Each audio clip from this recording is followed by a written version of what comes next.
السلام عليكم ومرحبا بكم في قناتكم قناه وصفات لذيذه مع ايمان. اليوم ان شاء الله جيت راح ندير معكم منوره من القطايف، حاجه مليحه بزاف، ويعني خاصه دوكا مادام موسم تاع تاع الطهاره تاع السهره تاع قرب العيد، يعني نقدروا ندوها حتى في الاعياد نتاعنا. لهنا راح ندي كميه من القطايف ونحطها تسترحى في الروبو معايا مليح. لازم نرحيها، محتاجتها دقيقه باش هكا تعطينا الطوع نقدروا نشكلوها يعني بكل بساطه، باش مش محتاجينها على شكل قرصه ولا كيكه. ندو الكميه اللي نحتاجوها ونرحيها دوكا.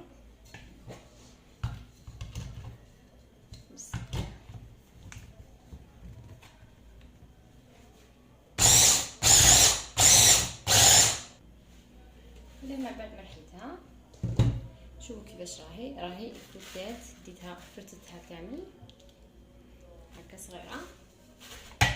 علاش نديروها هكا صغيره؟ خاطر بعد تعطينا الطوع. شوفوا راهي قطعه واحده، باش من بعد تعطينا الطوع نقدروا نخدموها بكل سهوله. نكملوا الكميه كامل اللي عندي نرحيها بنفس الطريقه.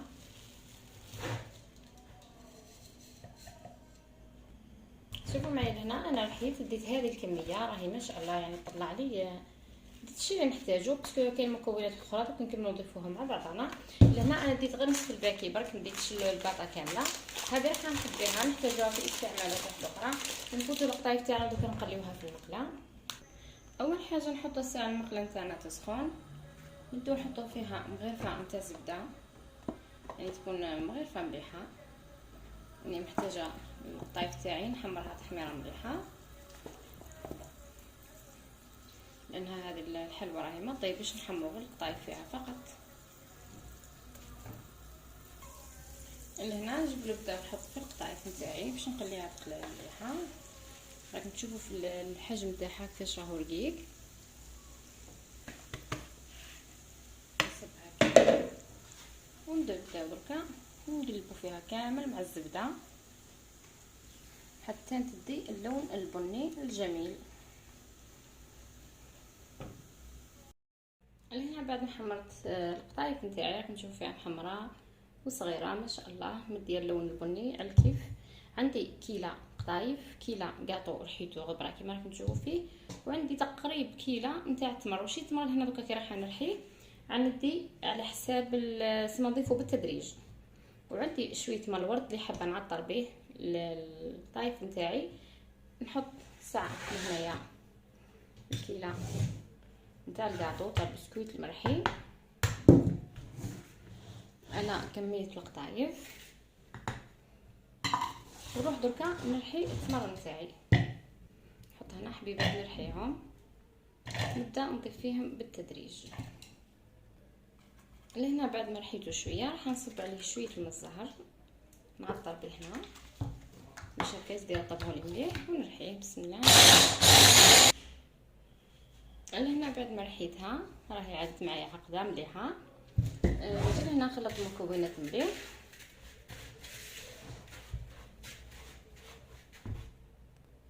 لهنا باش تعرفوا رواحكم العجينه اللي رايحين تخدموها لازم ما تكونش جاريه بزاف، تكون غير شويه. من الافضل تلبسوا القفاز كي تجوا تخدموها.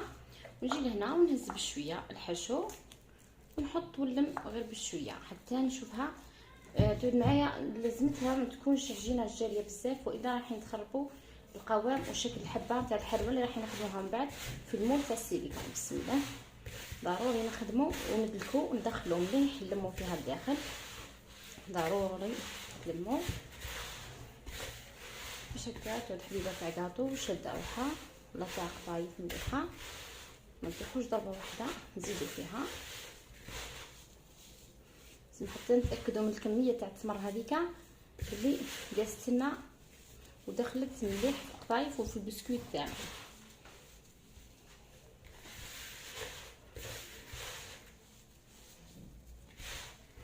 راح نزيد شويه تاع التمر. شوفوا كيفاش راهي العجينه راهي ما شاء الله هكا. وندخل ونفتح نزيدها ونكمل الكميه اللي بقات معايا نتاع التمر. نزيدو ندخلوها مليح لهنا. بعد ما بدا يتم معايا القوام تقريبا راهو عاد متماسك، بصح مازال ما لحقنيش القوام تاعي باش نشكل به حبه كاطو. شوفوا معايا هكا. راح نزيد له رشه تاع ماء الزهر ونقعدو نلمو. لهنايا التمر راكم تبدو على حساب الكميه اللي تحتاجوها، مش تبدو كميه قليله ومن بعد كامل تكملوها بالماء الزهر، لا بدو غير شويه فقط فتيات برك تاع الماء الزهر. انا لهنا محتاجتها على جال باش نعطر بها تعود ريحه مليحه بزاف نتاع الطايف تاعكم، وفي نفس الوقت التمر راهو صحي ومليح. انا هكا راكم تشوفوا راهي تلمت معايا العجينه تاعي. هاكم من بعد كي نحكمها نقدر نشكلها هكا. فوالا هذا هو القوام اللي محتاجاته. انا قلت لكم لهنا التمر راهو راجع على حساب الكميه اللي رايحين تدوها نتاع القطايف ونتاع الكاطو نتاعكم. نروحو نجيبو المول تاعنا ونبداو نعمرو فيه. انا الان محتاجه المول هذا لانه راح يعطيكم شكل ما شاء الله الحلوه نتاعكم، ونقدروا نزينوها ونديروها حاجه مليحه بزاف. وانتم لكم حريه الاختيار، سواء تحبوا دوكا تدو المول هذا ولا تحبوا تدو المربع ولا كيما تحبوا نتوما. هذه راجعه ليكم نتوما شكله كويره. ونجو لهنا ونحلوها في الوسط هكا.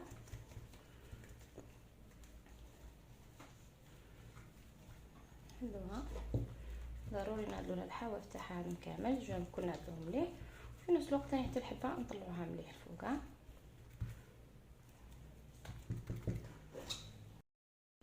لهنا بعد ما عمرت المول تاعي كامل كما راكم تشوفوا، نروح نجيب الطوفيه اللي راح نعمر بها دوكا لي مول. لهنا كاينه ملاحظه فقط نقولها لكم البنات، شوفوا اللي حبت الناس اللي ما تحبش التمر تقدر تبدل تلم الحلوه نتاعكم، تقدروا تلموها سواء بالزبده والا بالعسل والا بالشربات. يعني هذه راهي راجعه ليكم نتوما وحريه الاختيار نتاعكم. طبعا نحطوا لهنايا نعمروا لي مول تاعنا. هذه شويه دوك نقص فيها باش مش محتاجه معمره بزاف. هذه تعمرت معايا نقص لها شويه لانها مازال ثلاثه طبقه واحده اخرى من التزيين. نكملوا نعمروهم. قلت لكم هذاك اللمه تاع العجينه راهو راجع ليكم نتوما واش تحبوا تلموها. انا بالنسبه لي انا راه ندي التمر لانه التمر صحي ويعطيكم حتى البنه بنين بعد مع القطايف يجي بنين بزاف.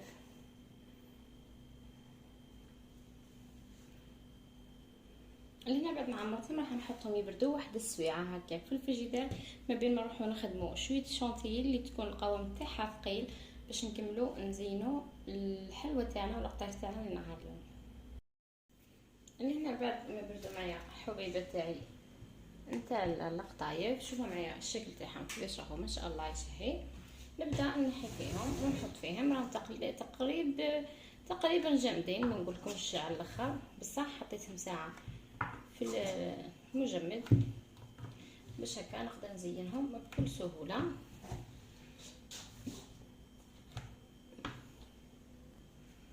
لهنا خدمت الكريم شونتي بالقوام الثقيل شويه. دوكا نجي لهنا ونبدا نضغط شويه ونحطو نزينو الوجه نتاعنا هكا باش نغطو الطبقه نتاع الكراميل هذيك.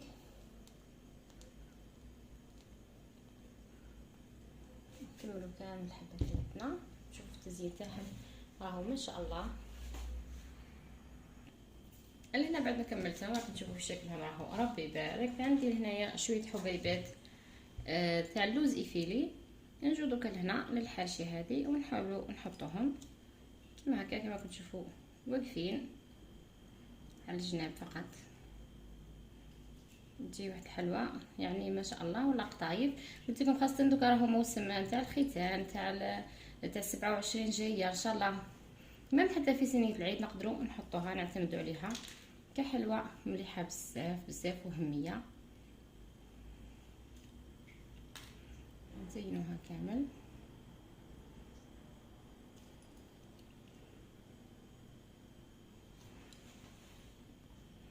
لهنا بعد ما كملتهم شوفوا باللوز يفيلي.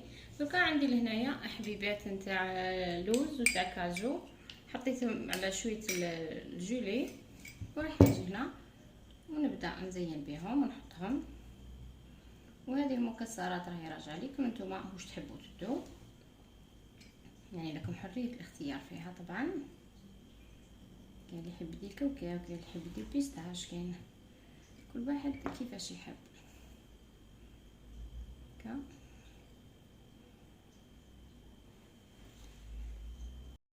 هذه كانت الحلوى تاعنا لنهار اليوم بعد ما زيناها وتحفناها، وان شاء الله تكون عجبتكم. شوفوا شكلها راهو ما شاء الله يشهي، الحبه زينه وهميه وتوجد معنا بالخف، يعني حاجه زينه بصح حاجه مليحه انه الوقت يوجد معنا بسرعه.